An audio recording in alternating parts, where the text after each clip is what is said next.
বাস্তু হচ্ছে মানুষের জীবনে সবচেয়ে বড় একটা ইম্পর্টেন্ট বিষয়। মানুষের বাড়ি যদি ভালো না থাকে, বাড়িতে যদি অশান্তি হয়, আপনার পাশের বাড়ি প্রচুর উন্নতি, ছেলে মেয়ে বিদেশে চাকরি করছে, মেয়ের বিয়ে হয়ে গেছে, স্বামী স্ত্রী ভালো সুখে শান্তিতে আছে, খুব সুন্দর। আর আপনার বাড়িতে অভাব অনটন দৈন্য দশা, কিছুই যাতেই যেন অভাব মিটছে না, দেনার দায়ে জর্জরিত হয়ে গেছেন, ব্যাংকে ইএমআই এর উপরে ইএমআই, টেনশন, আপনি হতাশা নিরাশা টেনশনে দিন যাপন করছেন। কি হবে? আপনি কি জানেন আপনাদের বাস্তুটা পুরো ডিস্টার্ব হয়ে আছে?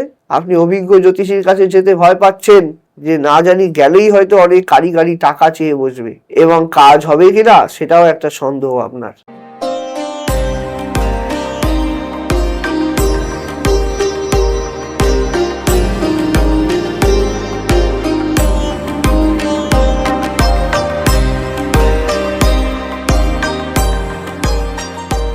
নমস্কার দর্শক বন্ধু, আমি জ্যোতিষী রাজদীপ শাস্ত্রী আবারও আপনাদের সামনে। আজকে বিষয়বস্তু হচ্ছে বাস্তু নিয়ে আলোচনা করব। যেই বাড়িতে আমরা সর্বক্ষণ থাকি, একটা মানুষ যতই কর্ম করুক না কেন, তার কিন্তু বিশ্রামের জন্য বা চিন্তা ভাবনার জন্য মানুষ কিন্তু বাড়িতেই বসবাস করে। ছুটির দিনে মানুষ যে যতই কাজ করুক না কেন, কর্মব্যস্ততা থাকুক না কেন, হিসাব করে দেখবেন একটা মানুষ জীবনের বেশি অংশ বাড়িতেই বসবাস করে। সেটা হোক নিজের বাড়ি, বসত বাড়ি হতে পারে, ভাড়া বাড়ি হতে পারে, ফ্ল্যাট হতে পারে, সেটা যাই হোক না কেন। তো ঘটনাটা হচ্ছে যে বাড়ির বাস্তু যদি আপনার জীবনে ভালো না থাকে, জীবনে আপনার সাকসেস আসবে না। হরোস্কোপ যেমন ডিপেন্ড করে, হরোস্কোপের উপরে ভিত্তি করে মানুষের জীবনে যেমন দশা, অন্তত আমি বলে দিই, কোনো একটা দর্শক বন্ধু আমার কাছে আসুক, তার হরোস্কোপ খুলেই আমি প্রত্যন্ত দশা দেখেই প্রেডিকশন শুরু করে দিই আপনি কি সমস্যা নিয়ে আমার কাছে এসেছেন।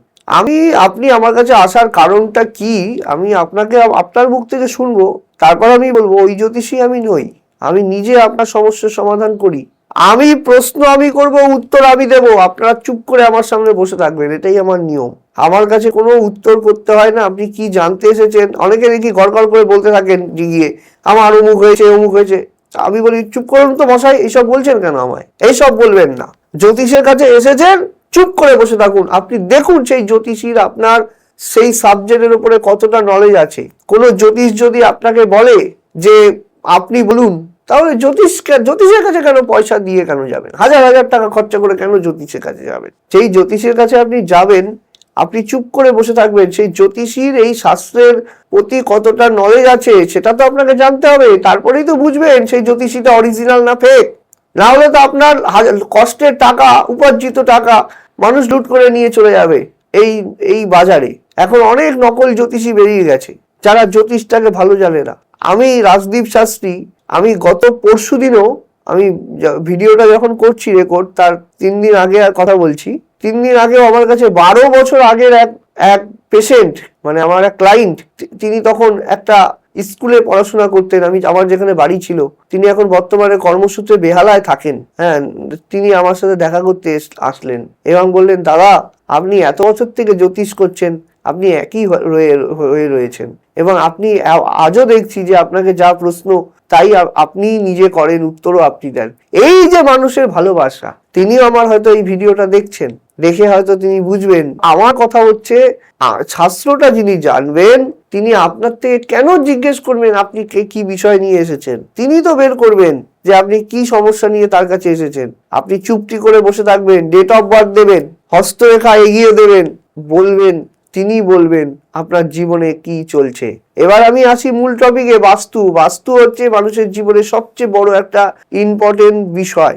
মানুষের বাড়ি যদি ভালো না থাকে, বাড়িতে যদি অশান্তি হয়, আপনার পাশের বাড়ি প্রচুর উন্নতি, ছেলে মেয়ে বিদেশে চাকরি করছে, মেয়ের বিয়ে হয়ে গেছে, স্বামী স্ত্রী ভালো সুখে শান্তিতে আছে, খুব সুন্দর। আর আপনার বাড়িতে অভাব অনটন দৈন্য দশা, কিছুই যাতেই যেন অভাব মিটছে না, দেনার দায়ে জর্জরিত হয়ে গেছেন, ব্যাংকে ইএমআই এর উপরে ইএমআই, টেনশন, আপনি হতাশা নিরাশা টেনশনে দিন যাপন করছেন। কি হবে? আপনি কি জানেন আপনাদের বাস্তুটা পুরো ডিস্টার্ব হয়ে আছে? আপনি অভিজ্ঞ জ্যোতিষীর কাছে যেতে ভয় পাচ্ছেন যে না জানি গেলেই হয়তো অনেক কারিগরি টাকা চেয়ে বসবে, এবং কাজ হবে কিনা সেটাও একটা সন্দেহ আপনার। আমি একটা কথা আপনাকে বলি দর্শক বন্ধু, আপনি 2টি পা বাড়িয়ে অথবা অনলাইনে জেনে নিন আপনার বাড়িতে কোনো সমস্যা আছে কিনা। কোনো অভিজ্ঞ জ্যোতিষীকে দিয়ে দেখিয়ে নিন, যেই জ্যোতিষী এই শাস্ত্রটার প্রতি বহু বছর থেকে কাজ করছেন। এমন কারো কাছে যাবেন না, প্রতারিত হবেন না যে আজকে আপনাকে বললো কালকেই মোবাইল সুইচ অফ করে দিল, আপনার ফোন তুলছে না, আপনার বিপদের সময় আপনাকে আশ্বাস দিয়ে আপনার কাছ থেকে টাকাগুলি নিয়ে নিয়েছে, কষ্টের টাকা, এখন ফোন তুলছে না আপনার, বলছে জ্যোতিষীর অ্যাসিস্ট্যান্ট ফোন ধরে বলছে যে জ্যোতিষী নেই, উনি অন্য লোকের সাথে ব্যস্ত আছেন, কিন্তু দেখা যাচ্ছে উনি এসিতে ঘুমিয়ে আছে, আপনাকে কিন্তু সময় দিচ্ছে না, আপনি চাইলেও সেই জ্যোতিষীর সাথে যোগাযোগ করতে পারছেন না, আপনার টাকা ধ্বংস হয়ে গেছে, আপনি বুঝতে পারছেন। তাই জন্য আমি একটা কথা বলি, বড় বড় চ্যানেলে বসলে কোটি কোটি টাকা খরচা করে চ্যানেলে মুখ দেখালেই ভালো জ্যোতিষ হওয়া যায় না। জ্যোতিষ হতে গেলে ভালো বিদ্যা অর্জন করতে হয়, জ্যোতিষ সম্বন্ধে ধারণা তার থাকতে হবে, তিনি হবেন প্রকৃত জ্যোতিষী। যেহেতু ভারত সরকার এই শাস্ত্রটিকে এখনো লাইসেন্স প্রাপ্ত করে দেয়নি, মানে ইনস্টিটিউট নেই সরকারিভাবে, কোনো জ্যোতিষ হয় না ঠিকই, কিন্তু ভালো শিক্ষা প্রতিষ্ঠান থেকে জ্যোতিষ শাস্ত্র নিয়ে যারা চর্চা করেছেন এবং মানুষ দেখার অভিজ্ঞতা যার রয়েছেন, তিনিই হচ্ছে প্রকৃত জ্যোতিষী।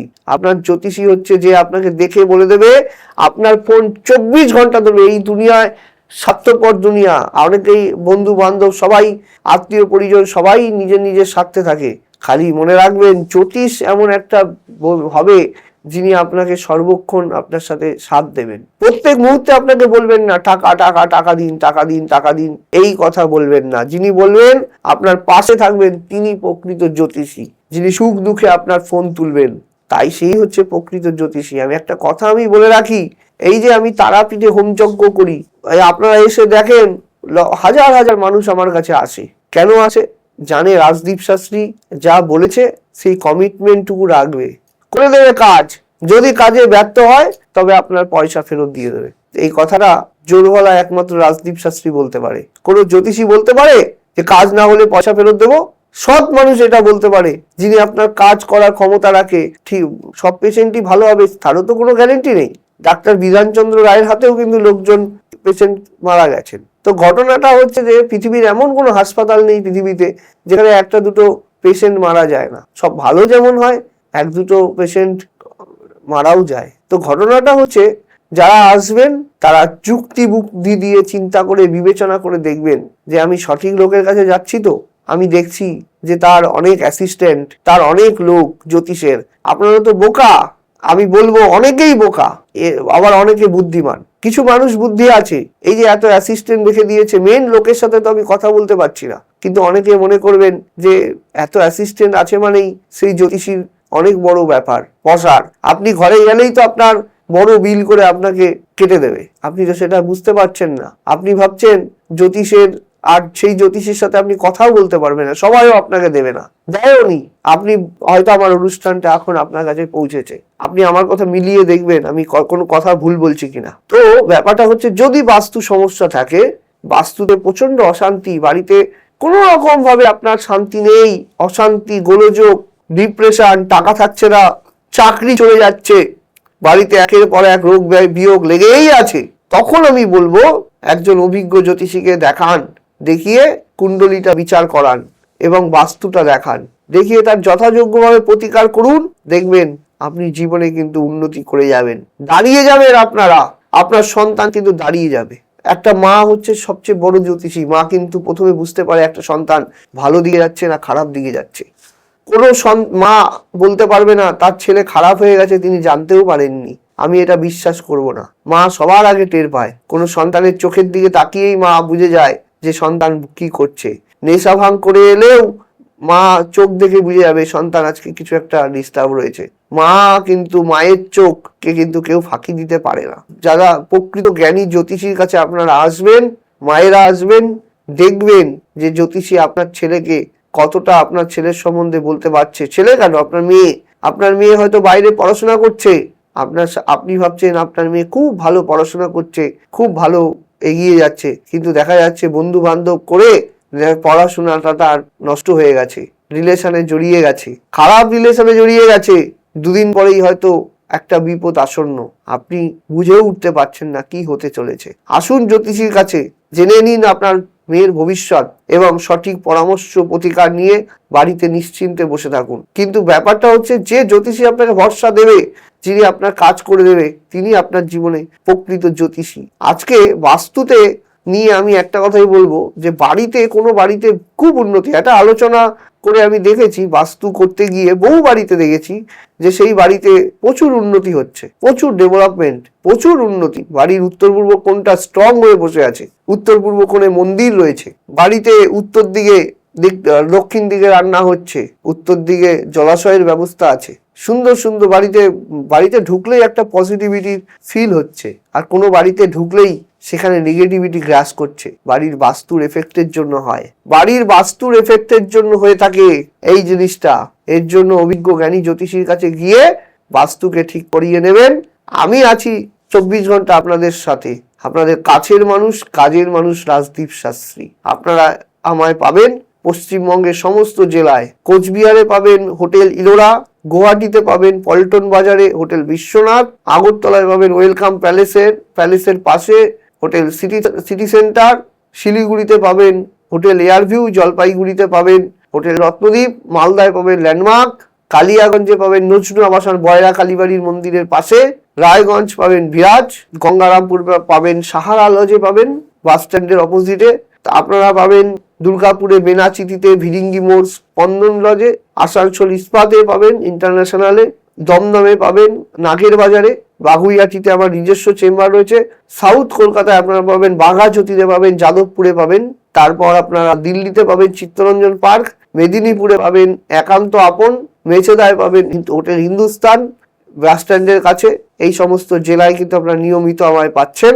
কালীঘাটের মেট্রো স্টেশনের কাছেও পাচ্ছেন আমায়। যারা দেখাতে চাইছেন তারা নিচে দেওয়া বুকিং নাম্বারে যোগাযোগ করবেন। আমার অনলাইন কিন্তু খোলা থাকবে। ভালো থাকুন, আজ এখানেই, নমস্কার।